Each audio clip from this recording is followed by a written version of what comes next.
Keiko Fujimori y Roberto Sánchez se disputan la presidencia del Perú.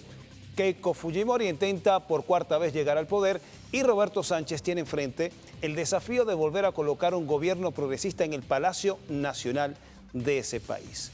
Orden, mano dura contra la delincuencia, gobierno tecnocrático ofrece Keiko Fujimori a los votantes peruanos. Y Roberto Sánchez propugna por un Estado más presente y que los que más tienen paguen más impuestos para esa renta distribuirla entre los menos afortunados. Las encuestas anticipan para este domingo un escenario de empate técnico. Menos del 1% es la ventaja del primero con respecto al segundo y Keiko Fujimori no ha terminado de contestar si aceptará los resultados en caso de que pierda. Soy Carlos Arellán Solórzano. Este es nuestro tema de abrir en la jornada de hoy. Las elecciones en el Perú. Perú se enfrenta a una de las elecciones más decisivas de la última década. Este domingo 7 de junio el país define en segunda vuelta su rumbo económico y político en medio de un panorama de profunda incertidumbre social, con una clase política desprestigiada y las instituciones democráticas debilitadas. Más de 27 millones de peruanos están convocados a participar en el balotaje presidencial para definir quién estará al frente de la Casa de Pizarro para el próximo periodo 2026-2031. Un rumbo político entre dos modelos opuestos. Keiko Fujimori por Fuerza Popular y el izquierdista Roberto Sánchez por Juntos por el Perú. Hay muchas cosas que han quedado por responder, ¿no? Y lamentablemente lo que está sucediendo ahorita es que hay un agitamiento y una polarización en el tema social. En un país marcado por la inestabilidad política, el desgaste ciudadano hacia los partidos es evidente tras una década convulsa, donde el pueblo peruano ha tenido prácticamente un presidente por año. Después de 34 años, Perú estrena un parlamento bicameral para buscar un equilibrio de poderes y frenar la constante destitución de mandatarios. Bueno, todos los presidentes que han entrado, lamentablemente, como verás, todos son unos corruptos, chorros y aparte no han hecho nada por el país.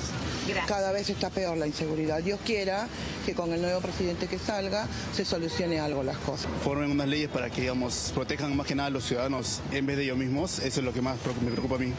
Gracias a la debilidad de las instituciones democráticas, la economía peruana cerró el 2025 con un crecimiento acumulado del 3,4% y una inflación del 1,5% según el Banco Central, que posiciona a la nación como una de las economías más estables de América Latina. Sin embargo, no logra superar las expectativas de los sectores más desposeídos del país, donde el 28% de la población vive en el umbral de la pobreza. No tienen la posibilidad de poder tener una vida digna, no puedes pagar un buen seguro de salud, no vas a poder tener educación si es que quieres o necesitas pagar el colegio de tus hijos, y ni qué decir de la alimentación o vivienda. Los niños de 0 años a 6 años, el 43% de esos niños sufren de pobreza actualmente.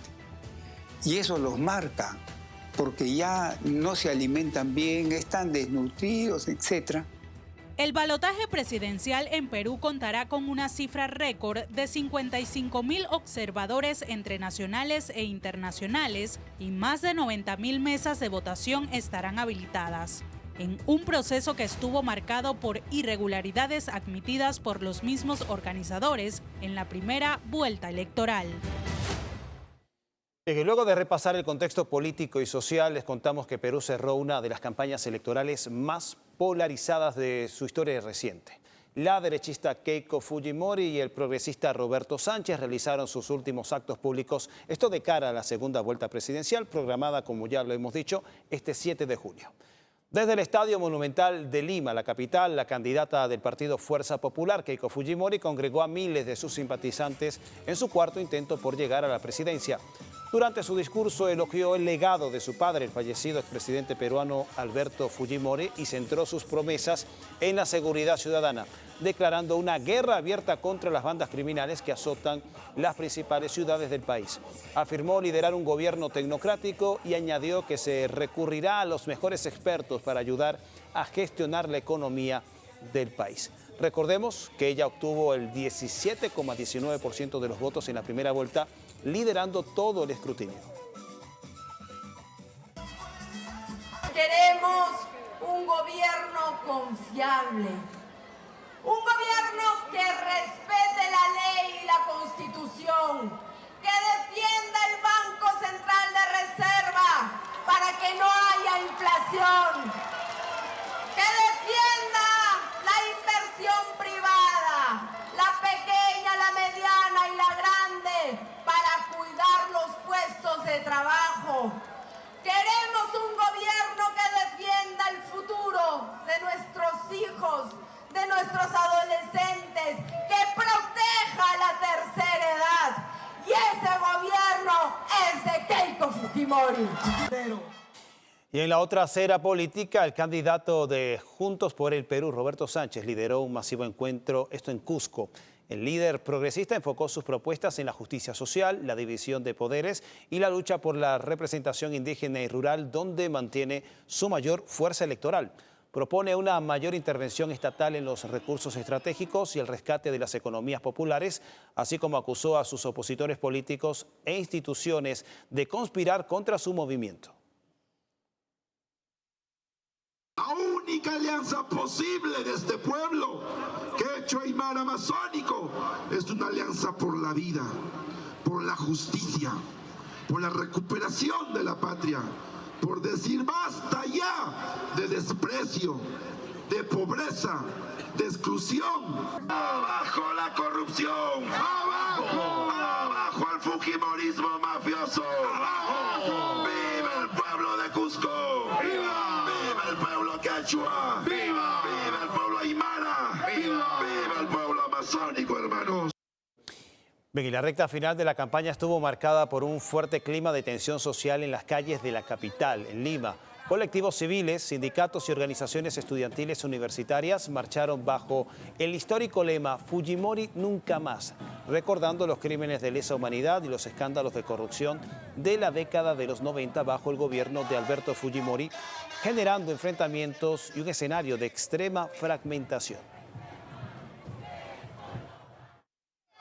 Bueno, el fujimorismo representa los intereses de los banqueros, de los grandes grupos económicos, ya que el fujimorismo solo son operadores políticos que se han expresado en los últimos 20 años en el Congreso, aprobando leyes al servicio de grandes transnacionales y bancos en el Perú y bancos extranjeros con normas concretas. Estamos justamente acá en contra de Keiko que representa la corrupción, la impunidad, el pacto mafioso.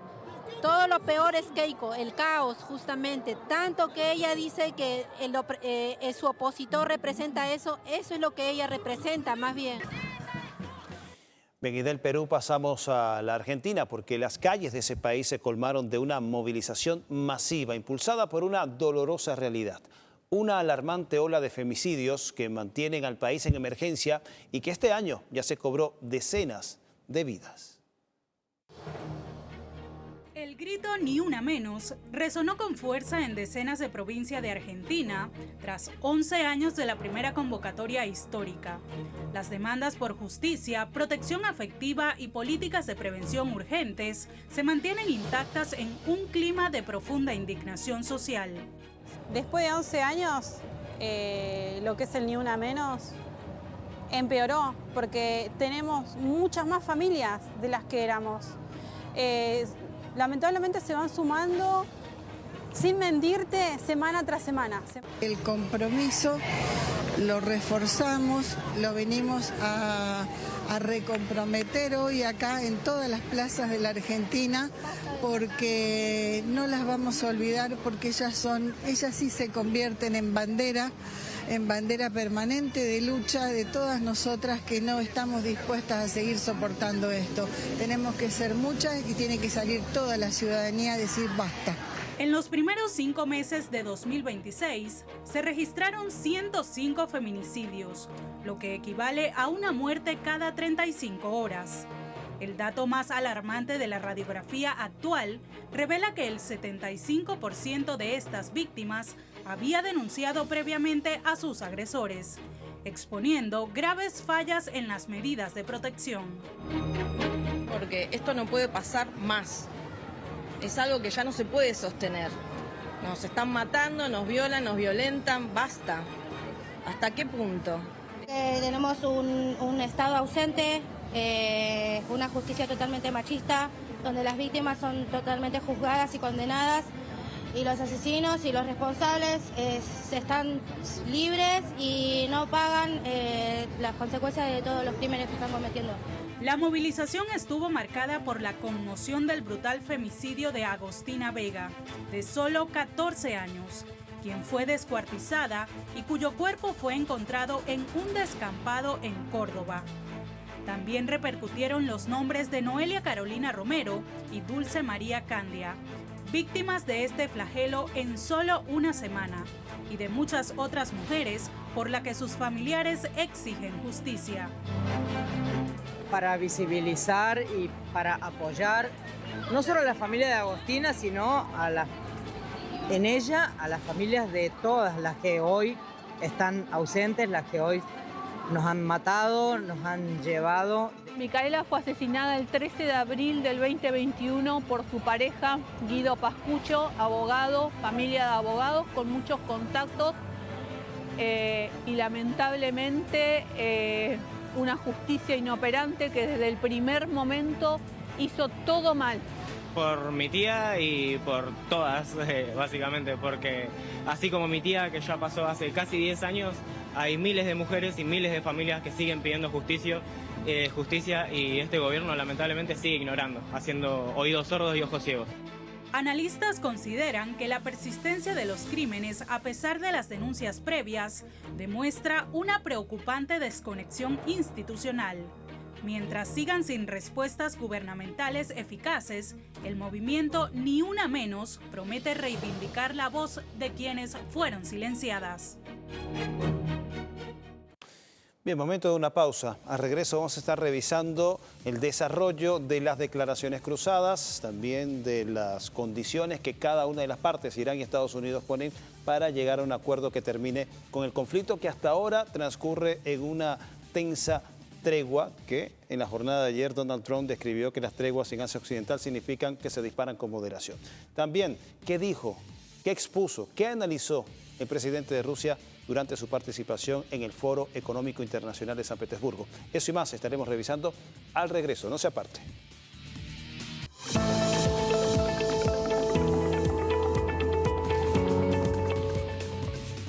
¿Qué se han dicho Teherán y Washington durante las últimas horas? Vamos a revisarlo a continuación. Desde Irán instan a los Estados Unidos a que empiece a tratar a la República Islámica como a una nación poderosa y con una influencia más allá de la región de Asia Occidental. Esto lo dijo el canciller de la nación, Farsi Abbas Araghchi, quien declaró también que muchos países en el mundo se sorprendieron por la respuesta militar a los ataques combinados de Estados Unidos e Israel. Irán resistió 40 días de guerra ante dos potencias militares y nucleares, señaló el canciller iraní, quien también puso sobre la mesa que las capacidades persas obligaron a los adversarios a pedir negociaciones y un alto el fuego. Asimismo, reconoció que si bien la República Islámica sufrió daños severos, también lograron objetivos muy importantes desde una perspectiva estratégica. Y el viceministro de Exteriores iraní planteó que el logro de un acuerdo con los Estados Unidos estaría terminado solo si las consideraciones e intereses de Teherán son incorporados al documento. También el funcionario expuso que exigirían la mitad de todos los bienes iraníes congelados en el exterior como condición para suscribir un documento de paz. La República Islámica de Irán insiste en que al menos el 50% de estos fondos se ponga a nuestra disposición al firmar un memorando de entendimiento y el resto inmediatamente después de un plazo razonable que en nuestra opinión no sería superior a 1 o 2 meses. Bien, y miles de iraníes se congregaron en la icónica plaza de Enkelab en Teherán para expresar su apoyo a las autoridades locales, así como el rechazo a la agresión de Washington y Tel Aviv. Además, alzaron su voz en solidaridad con sus hermanos libaneses, que han resistido los ataques de Israel en la última semana. Esta manifestación es un signo relevante de la situación interna en la República Islámica, ya que uno de los objetivos centrales de los Estados Unidos era la de propiciar un violento cambio de régimen. Esta gran multitud que se ha reunido aquí ha venido por amor al Amir al-Momenin y por amor a nuestros líderes, tanto a nuestro líder mártir como a nuestro nuevo líder. Esta inmensa multitud demuestra que apoyamos a nuestro país y a nuestro líder. Apoyaremos este sistema islámico hasta el final. Y desde Washington, Donald Trump volvió a marcar la condición de los Estados Unidos para firmar un acuerdo con Irán, a la vez que agregó que militarmente o sobre el papel el triunfo en el conflicto sobre Irán sería exclusivamente de la Casa Blanca. En lo que respecta a Irán, pronto sabrán cuál es el acuerdo, pero lo fundamental del acuerdo es que no pueden tener armas nucleares. El estrecho se abrirá de inmediato. Ya saben, se abrirá de inmediato. Y hemos realizado un amplio desminado. Y el mundo está cambiando. La transformación es irreversible y la soberanía significa ser más fuerte y más inteligentes. Es en condiciones desafiantes. Estas son algunas de las tantas reflexiones que desarrolló el presidente ruso Vladimir Putin durante su participación en el Foro Económico Internacional de San Petersburgo, en donde no solo se puede seguir la transformación económica de Rusia, sino también la visión que tienen de los temas globales. El mundo ya no es el mismo, reflexionó el presidente ruso Vladimir Putin durante el Foro Económico Internacional de San Petersburgo 2026. El líder ruso puso de relieve el desgaste irreversible de las estructuras dominantes sobre las que se fijó el orden mundial unipolar. Esta estructura se presentó como universal, supuestamente apta para todos y, sobre todo, supuestamente neutral. En realidad, sin embargo, se utilizó cada vez con más frecuencia como herramienta de presión política y competencia desleal. Así como el mundo ya no es el mismo, Rusia tampoco. El presidente Putin destacó que su país ha resistido a los desafíos de las presiones externas y ha convertido las crisis en oportunidades para transformarse. Nuestro país sigue bajo presión, pero al mismo tiempo ahora tenemos mayor margen de maniobra. Han surgido nuevas alianzas, junto con nuevas soluciones financieras y tecnológicas. Estamos accediendo a mercados más prometedores. Al otro lado de la experiencia de la economía asignada por las restricciones y la prosperidad como privilegio de un club selecto de países, desde Rusia plantean una perspectiva diferente. El mundo se vuelve un lugar más justo cuando más y más países experimentan crecimiento económico, cuando las oportunidades están disponibles para los miles de millones de personas que antes estaban al margen de la economía global. Es muy importante que estos nuevos centros de crecimiento quieran determinar su propio camino de desarrollo. Para ello, Rusia emplea el 65% de sus compras al exterior en rublos, así como la mayoría de los países de los BRICS. Este modelo de pagos está transformando la dinámica del comercio global, así como el desarrollo de nuevas rutas para el intercambio de mercancías. Hoy, el comercio internacional es cada vez más eficiente. Las entregas directas van en aumento. Las liquidaciones en monedas nacionales son cada vez más comunes y están abriendo nuevos corredores comerciales. Además del estado de la economía, el presidente Putin reflexionó sobre la soberanía, poniendo de relieve que en el contexto actual la autodeterminación no solo es el resultado de la fuerza, sino también de la inteligencia para gestionar en circunstancias tensas y desafiantes. Bien, y seguimos hablando de Rusia, país que ha demostrado una increíble capacidad para hacerle frente a todas las batallas que Occidente le ha propuesto, no solo en el campo militar, sino también en el económico. A pesar de la oleada de sanciones, más de 20.000, la congelación de activos y la exclusión del sistema SWIFT, Moscú ha logrado mantener un crecimiento económico notable y tener en China y los países del sur global a sus aliados más confiables. Rusia ha superado las expectativas del mundo financiero y se mantiene firme frente a la guerra económica de Occidente, que parece no tener freno. La Unión Europea, el Consejo de la Unión Europea, dice que la Unión Europea ya ha adoptado nuevas sanciones contra Rusia. Nuevas sanciones contra Rusia, lo que sería el 18º paquete de sanciones. Rusia se opone a las nuevas sanciones europeas y afirma que ya tiene cierta inmunidad ante ellas. Y por el contrario, parece ser el propio mundo occidental que sufre las consecuencias de su guerra económica. ¿Qué está pasando en los países occidentales? Todo el tiempo nos están enterrando, pero pronto serán ellos los que se mueran. Nos entierran constantemente, sin parar. El año pasado tuvimos un crecimiento económico del 4,3% y en 2023 fue del 4,1%.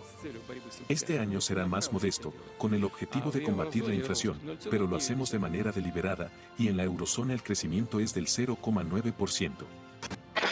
Esto se debe en gran parte a una eficaz estrategia económica del Kremlin, pero también gracias a la Alianza del Sur Global. Antes del inicio de la operación militar de Rusia en Ucrania, Moscú elevó sus reservas internacionales a una cifra récord de $630.000 millones, lo que lo ayudó a mitigar el impacto de las sanciones mientras redirigía sus relaciones comerciales. Por ejemplo, China e India ahora representan el 90% de las exportaciones rusas de petróleo, y el mayor número de estos intercambios se hacen bajo el pago de divisas nacionales, sustituyendo el dólar estadounidense. Además, naciones como Armenia, Georgia y Turquía han servido como canales para importar bienes occidentales sancionados hacia Rusia, y el impulso que está teniendo el grupo de los BRICS le ha permitido a Moscú destinar materias primas que antes se dirigían a Europa para despacharlas en países del África y Asia. Las medidas coercitivas de Occidente obligaron a una salida masiva de empresas de Rusia como Apple, McDonald's, Zara, entre otras. Sin embargo, este vacío ha sido ocupado por empresas locales y de países del sur global. Por ejemplo, en reemplazo de Google, la empresa rusa Yandex ha expandido sus servicios de búsqueda y mapa, mientras que VK ha consolidado su posición como la principal red social tras la salida de Meta. Incluso, la vieja hamburguesa americana ha sido sustituida por una receta mejorada de la cadena rusa Kuzno y Vstoshka, o su significado en español, delicioso y punto.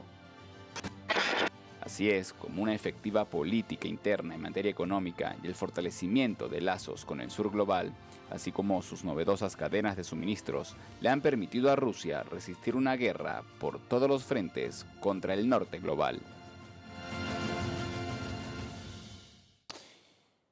Bien, a pesar de las más de 20.000, casi 30.000 sanciones en contra de Rusia, Rusia se encuentra en el top 10 de las mayores economías del mundo. Es la tercera en poder de paridad de compra y también está en los puestos de vanguardia en el ámbito de la tecnología y la innovación. Esto a pesar de todos los intentos del occidente global por tratar de propinar una derrota estratégica al gigante euroasiático. 10:32 de la noche, corresponde hacer una nueva pausa. No se aparte, que en minutos estamos de vuelta.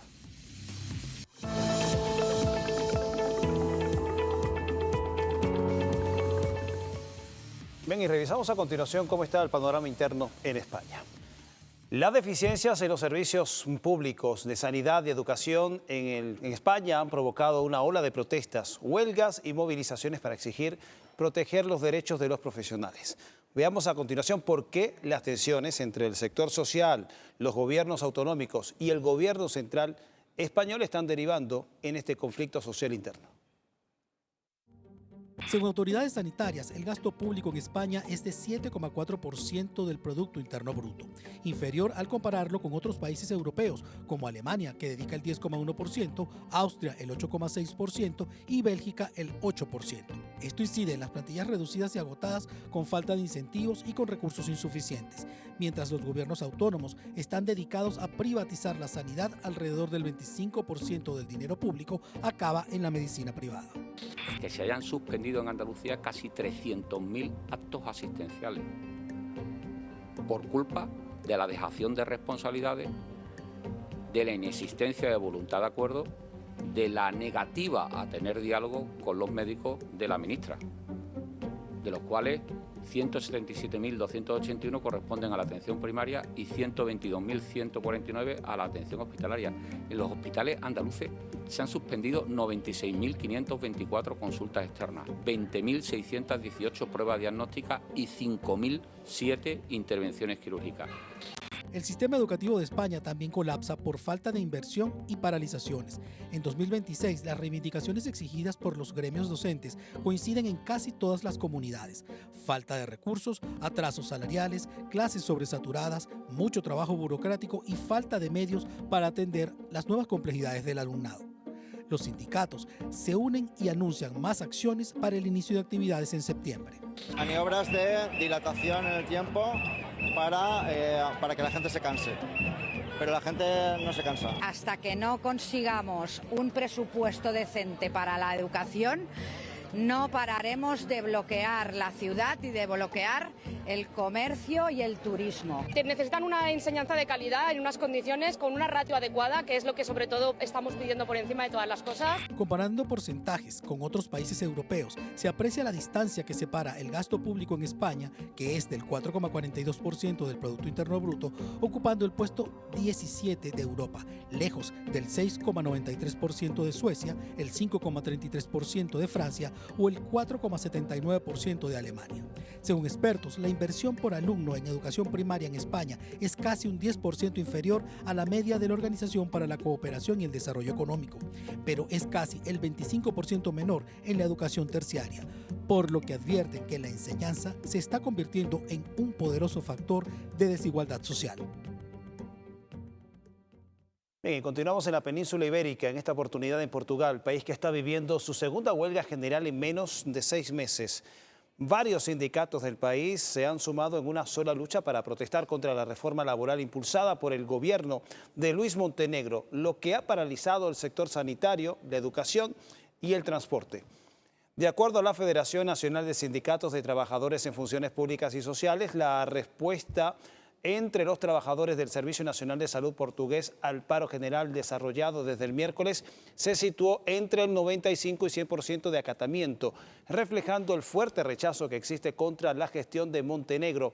Con respecto al transporte, hasta la fecha se cancelaron al menos 190 vuelos en los principales aeropuertos del país, mientras que el metro de Lisboa se encuentra totalmente parado por no contar con los servicios mínimos. Aquí no hay metro ni autobuses. Estamos averiguando con nuestra empresa para ver si pueden conseguir llamar a un Uber para que podamos llegar al trabajo. El llamamiento que la CGTP ha hecho a los trabajadores es que hagan de hoy un momento para hacerse oír, que hagan de hoy una gran huelga general, que hagan de hoy un momento de lucha, de demandas y de combate contra este paquete laboral, porque es con la fuerza de los trabajadores que triunfaremos. Rechazamos vehementemente este paquete laboral. Y los centros educativos también permanecieron cerrados en todo el país ibérico, afectando el conocido examen de portugués de 6º curso establecido para el miércoles. Durante las últimas jornadas se han convocado manifestaciones en las calles de Portugal, cuyos participantes enarbolan una sola bandera: frenar el paquete laboral del gobierno, el cual aseguran que beneficia únicamente a los grandes capitales. La gente está completamente en contra de este paquete laboral. Es un paquete diseñado únicamente para servir a los empleadores y a los poderosos intereses de las grandes empresas y del establishment gobernante. Así que espero que esto marque la diferencia. La participación puede haber sido menor que en diciembre, pero la gente está en las calles y las cosas van a cambiar.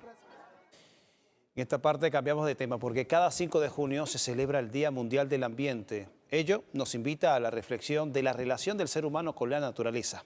La amenaza de extinción de especies, la contaminación, la escasez de agua, entre otros problemas, son algunos de los desafíos a enfrentar para lograr convivir y perdurar en nuestro planeta. El ser humano es responsable de los problemas ambientales que sufre la Tierra, pues la biodiversidad está amenazada por la extinción de las especies vegetales y animales a través de la mano del hombre.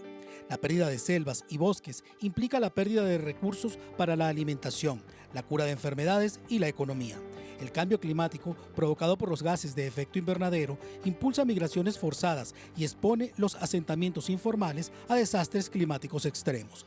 Según la ONU, la escasez de agua afecta a 4.000 millones de personas. Hubo 3 grandes ausentes en esta repartición del agua. Uno de ellos es México, obviamente. Otro de ellos son los pueblos originarios. Y el tercer gran ausente pues, fue el medio ambiente. Pues esto era el río. En sus tiempos buenos llevaba mucha agua. Cuando decía antes, no, pues vamos a refrescarnos abajo de un álamo o de un sauce, pero ahorita ya no hay nada de eso. Nosotros no necesitábamos andar comprando pescado. De aquí lo sacábamos del río. Nuestros modelos de producción y consumo demandan cada vez más recursos naturales. La sobreexplotación de los recursos ambientales atenta contra la estabilidad de los ecosistemas. Actualmente se recolectan 11.200.000 toneladas de basura al año. Gran parte de ella no es biodegradable, por lo que el reciclaje podría mitigar y ahorrar recursos. Por cada tonelada de papel reciclado se pueden salvar 17 árboles. Los animales van a venir y comen lo que ocupan, la necesidad que ocupan. Por eso es tan importante estas plantas que antes las teníamos nosotros consideradas como maleza.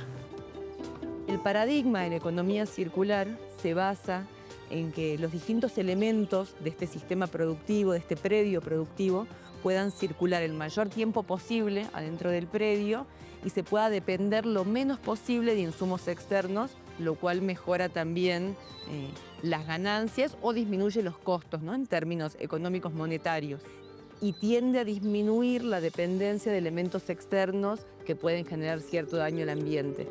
Entre los desafíos ambientales en América Latina, los expertos señalan que es preciso que los gobiernos de la región aumenten los presupuestos de la agenda ambiental para las áreas naturales protegidas que afrontan amenazas con las economías ilegales. El tema energético y la quema de combustibles fósiles implican alertas climáticas por las emisiones de dióxido de carbono, además de enfrentar problemas como la deforestación de la Amazonía. Por ejemplo, en Colombia aumentó de 43% a un 74%. Entonces, vemos también que en casos como los de Colombia, la criminalidad también está muy articulada con las amenazas ambientales, ¿no? La deforestación conectada con las economías ilegales, conectada con la ganadería extensiva e ilegal, conectada con la minería ilegal, por supuesto, y también con el acaparamiento de tierras, con la agroindustria también. Entonces, son economías ilícitas que de alguna forma están muy relacionadas también con actividades legales y con economías del día a día ya. Entonces, la acción humana puede revertirse y adoptar conductas destinadas a una adecuada gestión medioambiental que apunte a la creación de políticas de reforestación y conservación de bosques, protección de las especies en peligro de extinción, el reciclaje y el fomento de la economía circular, la reducción de plásticos, la correcta gestión de residuos sólidos, la educación ambiental. Cada acción cuenta. Y hay conmoción en la Argentina. En la jornada de hoy falleció una de las figuras más relevantes del rock local. Estamos hablando de Carlos el Indio Solari. Cientos, miles de personas se han congregado en lugares específicos de la ciudad capital, en particular en el Obelisco, para rendir tributo a esta figura descollante del rock que en la jornada de hoy falleció. Este y otros personajes, Daniel Santos, vamos a estar revisando al regreso de nuestro segmento de las efemérides.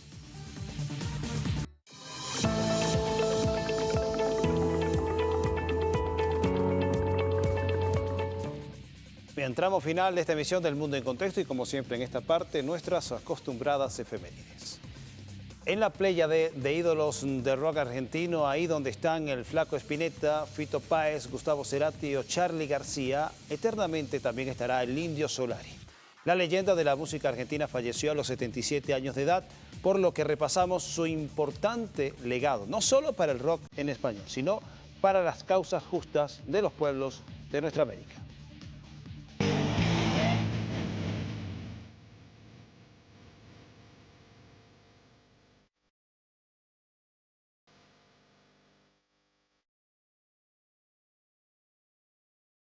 Así fueron los recitales de Carlos Alberto el Indio Solari en los principales estadios de fútbol en la Argentina. Una avalancha de pasión, desenfreno y mito popular en el canto del rock argentino.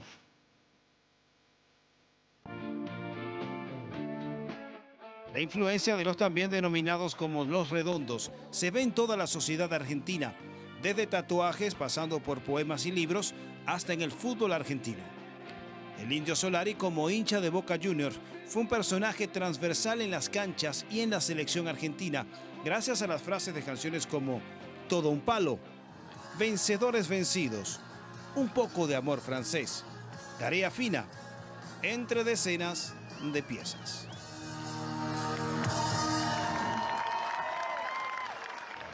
Es tan simple así, no podés elegir. Solari fundó en 2004 la banda Los Fundamentalistas del Aire Acondicionado, donde nuevas generaciones aclamaron sus letras con profunda poesía y crítica social. De hecho, el Indio era un defensor de los derechos humanos, definido como un artista peronista que señala al gran capital como piratas y bucaneros, y hasta a Solari se le atribuye una profecía de 1986, cuando expresó que el siglo XXI sería gobernado por psicópatas, corporaciones y la tecnología deshumanizada. El poderío de la derecha o de los conservadores o de los que queramos llamar es los capitales. Y menos mal que Argentina tiene al peronismo en el medio del sándwich entre el comunismo o la izquierda, llamémosle, y los poderosos.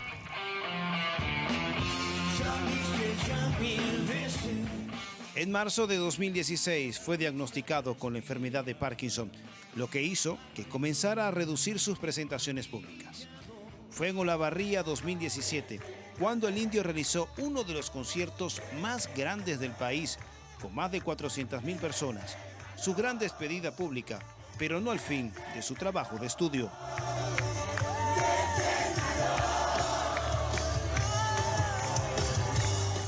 La vida para mí no es una cosa que se deba proteger entre algodones. El algodón está haciendo daño a esa vida. La vida tiene que estar expuesta a la vida. Desgraciadamente, claro, entiendo de que en este caos que hay se corre peligro, pero bueno, yo también aprendí en esta cultura de que parte de vivir, y casi una cosa fundamental, es el riesgo de vivir. A partir de 2022 comenzó con la música experimental en el proyecto denominado El Míster y los Marsupiales Extintos, así como el apoyo en producciones a varios artistas emergentes. El 5 de junio de 2026, el Parkinson se llevó al Indio Solari hacia la eternidad con 77 años de edad. El mito del rock argentino, el poeta maldito, será por siempre una voz fuerte y alta en el alma del pueblo.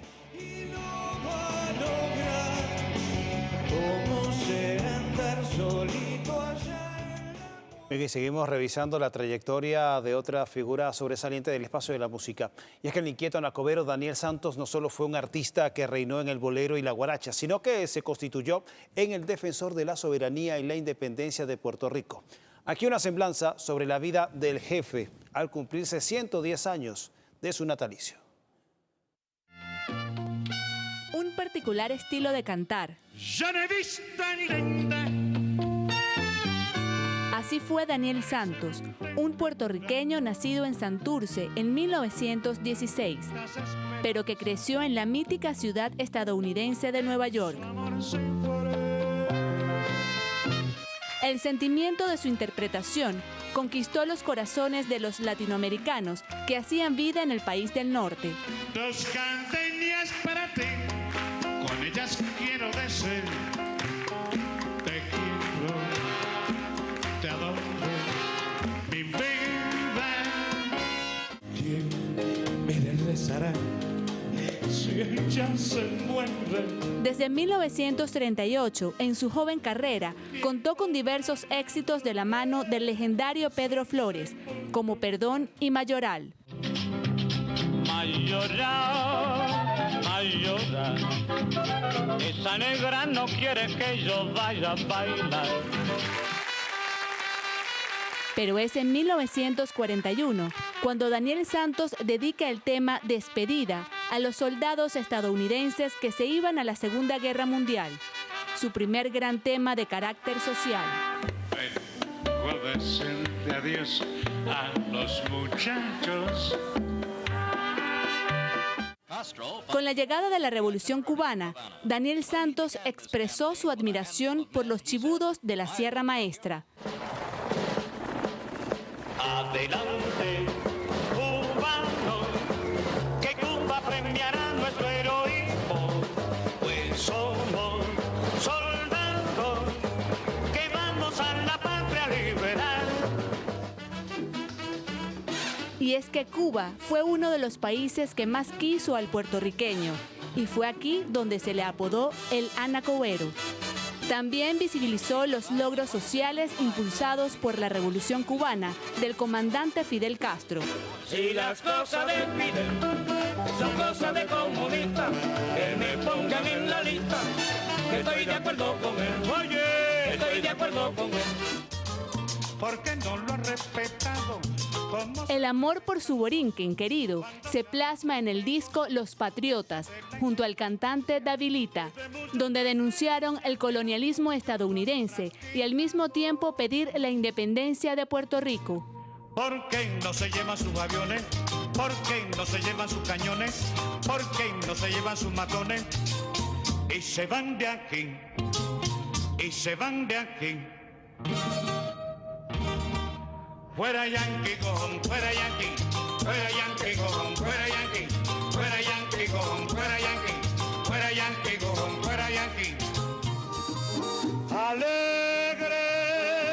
La voz de Daniel Santos transitó a la inmortalidad un 27 de noviembre de 1992, pero su indeleble legado musical es inspiración para la música latino-caribeña, expresado en los sones más profundos de nuestra América. Santos, no solo un célebre cantante, sino también un notable patriota y revolucionario. Llegamos al final de esta emisión del Mundo en Contexto, agradeciendo como siempre el privilegio de su amable sintonía. En esta oportunidad cerramos con música del cantautor campesino cubano Polo Montañez, al cumplirse 71 años de su natalicio. Les dejamos con su éxito Un Montón de Estrellas y la invitación para que continúen con la programación que les ofrece Venezolana de Televisión, el canal de Venezuela Toda.